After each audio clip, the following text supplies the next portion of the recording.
বৃহস্পতিবার সকালে new York সিটির প্রথম মুসলিম মেয়র হিসেবে শপথ নেন জোহরান মামদানি। নিউ ইয়র্কের আইন অনুযায়ী নির্বাচনের পরবর্তী বছরের 1 জানুয়ারি থেকেই শুরু হয় মেয়রের 4 বছরের মেয়াদ। ক্ষমতা হস্তান্তর নিয়ে কোনো বিভ্রান্তি এড়াতেই মধ্যরাতে সংক্ষিপ্ত শপথ অনুষ্ঠানের এই রীতি।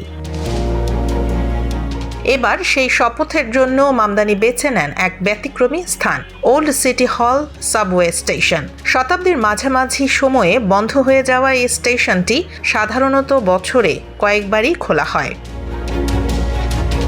মামদানির ট্রানজিশন টিম জানায়, এই স্থান নির্বাচন শ্রমজীবী মানুষদের প্রতি তার অঙ্গীকারের প্রতীক, যারা প্রতিদিন শহরকে সচল রাখেন।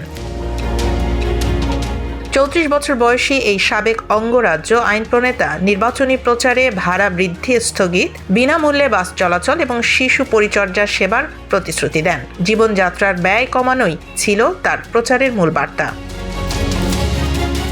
ভোটারদের মধ্যেও তার সাড়া ছিল নজিরবিহীন। 20 লাখের বেশি ভোট পেয়ে তিনি মোট ভোটের 50% অর্জন করেন। স্বতন্ত্র প্রার্থী অ্যান্ড্রু কুমো ও রিপাবলিকান কার্টিস স্লিওয়ারের চেয়ে অনেক এগিয়ে।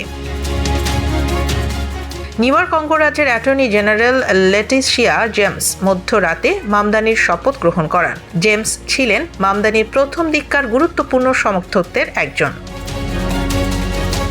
নতুন মেয়রের দায়িত্ব গ্রহণের মধ্য দিয়ে নিউ ইয়র্ক রাজনীতিতে শুরু হলো এক নতুন অধ্যায়, যেখানে কেউ দেখছেন পরিবর্তনের আশার আলো, আবার কেউ শঙ্কা নিয়ে তাকিয়ে আছেন এই ব্যবস্থা ভাঙার নেতার দিকে।